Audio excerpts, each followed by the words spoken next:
We're looking very good back here. We have all the grass cut, raked and baled. So that's super. Once I get these hay bales moved, which I'll be doing this weekend. Today is Thursday.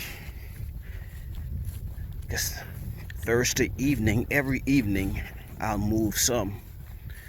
And this weekend I'll have everything moved, and then we will release those cows to this back pasture. As you can see, there's still a fair amount that they can graze, all in the trees.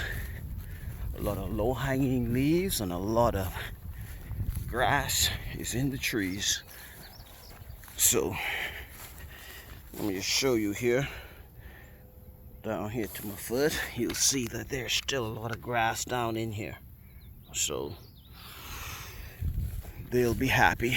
And it goes all the way back to that tree line and beyond. Let's zoom on into that first stack of hay bale. There they are. So I stacked them in stacks of 10. So far in this field we got 73 bales. Then on the back side of the trees we have the back side of the field that will be baled today. It was cut, so this field was cut, allowed to dry, raked and baled, and while they were raking and baling this, then they cut that other field. So that has to dry, rake and bale. So today should be the day for that. And then we have the third field that they'll be raking and baling. So I'm estimating just a little north of 100 bales. These are the bigger bales, so that's quite a bit of bales. These are not the smaller bales, the big round bales. So that'll be enough to take me through the winter, and I will be a happy camper. My cows will be a happy camper, and we should be able to get a second cutting, but I probably will not try for a second cutting. I'll probably bring the cows back here and let them do their thing. Well, all depends on how the weather cooperates. We've had a lot of rain. If it rains some more, this field will blossom again. But in the same respect, we could go into a drought. And again, there's enough here for them even if we go into a drought. But we never know what the weather is going to do. That's a part of farming. But either way, the first cutting is some real good winter grass. And the past few years, I've had some goat weed growing up in my field, and that goat weed has been steadily spreading. So this year, I'll do a whole lot more cutting, just mowing, trying to get that goat weed under control. There's another stack over there. So I have 7 stacks of 10, and then 3 off to themselves. So I've started walking in the mornings. I'm targeting my 10,000 steps a day. So if I can get out in the morning and get myself about 4,000 steps before 7 a.m., then my daily activity, and then in the evening when I get back home, I do the catch-up steps to get me to 10, 11,000. I've been going a bit over, but hey, my target is 10,000. Just getting started again, trying to get these old boons moving. There's some buzzards were out there, they just flew off. There might be some mice and other stuff that may have gotten killed with the cutting and the baling, but I love them buzzards. They come in and they clean up whatever is dead, and it stops the place from stinking. Now, one thing I'm thinking about doing, talking about stinking, once we get all this hay up, I'll move the cows back here. I'm targeting about a month and a half. So end of July, early August, I will put them back to the front pasture, and I want to fertilize this field. And we plan on using, I'm going to try to get in touch with a company that sprays out that chicken poop manure. So that's nice and organic. I try to stay as organic as I possibly can. You know, once in a while you've got to do what you got to do, but for the most part we try to stay as organic as we can, keep everybody happy and healthy. So that chicken poop manure is a good organic manure, and I'll reach out, get that sprayed out, and that puppy is gonna stink up the whole neighborhood. I'll probably get quite a bit of the neighbors upset with me. You know, over the past 2.5 years, there used to be a dairy farm across the road from me, but they sold out. The developers came in and bought in a lot of houses. So there's a lot of houses across the street from me. But unfortunately, we are still in farmland. So I might not be the best friend to the city folks within the next couple of months. But I'll try to let them know that it's coming, so they won't be caught completely off guard. Yep.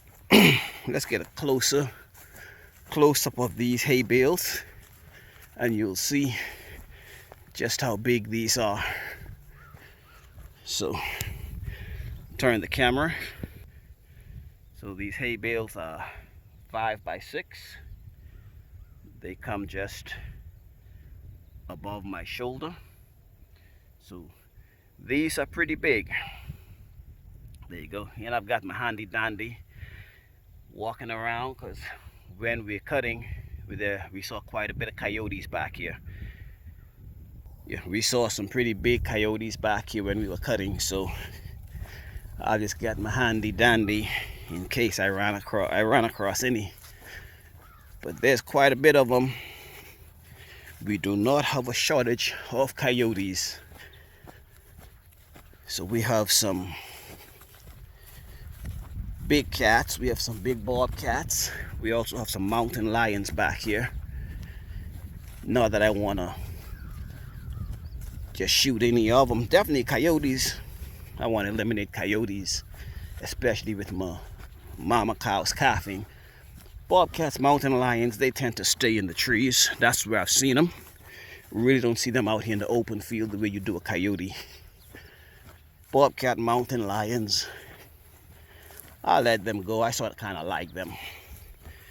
Coyotes, not so much. They come to the house, they'll wipe you out of chickens in one night. So they're more of a nuisance. The bigger cats stay away. You see them in the distance, they see you, they're gone. Coyotes tend to hang around a little bit longer. Like I said, at nighttime, they'll come to the house, walk around, take your pets, whatever. So I know they're out here, and I know that now that we cut the grass, they're running around grabbing up field mice and whatever else they can find. But if I come across one, I want to be prepared. Well, I know there's a fair amount out here because we've seen them. But if I come across them, I want to be prepared. But yep, we have all that grass cut and hay up. So I'm a happy camper. The cows will be exceedingly happy at the end of the week when they get back here. Next thing is I've been having to keep the faucet, keeping their water full. But right over there we have a pond, so I can start cutting back on my water consumption, because back here they can go to the pond and drink to their heart's content. I don't have to be worried about filling up, keeping their water trough filled. But this is what it's looking like, folks. Nice and clean and cut. So, oh, there's a skunk. What's he doing out at this time of the day? Well, it's still early enough. It's right around about 6:30 in the morning. So there's that skunk looking around. He's getting what he wants before he goes in for the day. So I'll keep away from him also. So back here, there's a lot of skunks, possums, raccoons. I mean, hey, we're in the country, so there's everything out here. And I try to stay away from them because they have their purpose. You know, armadillos, they eat the bugs, they eat the deer ticks.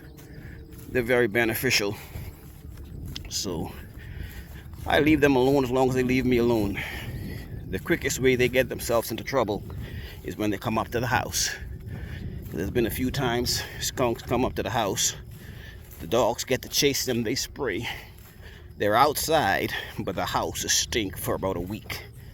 So they come up to the house, I'm gonna have to dispatch them, because it's no fun waking up to skunk spray throughout the house.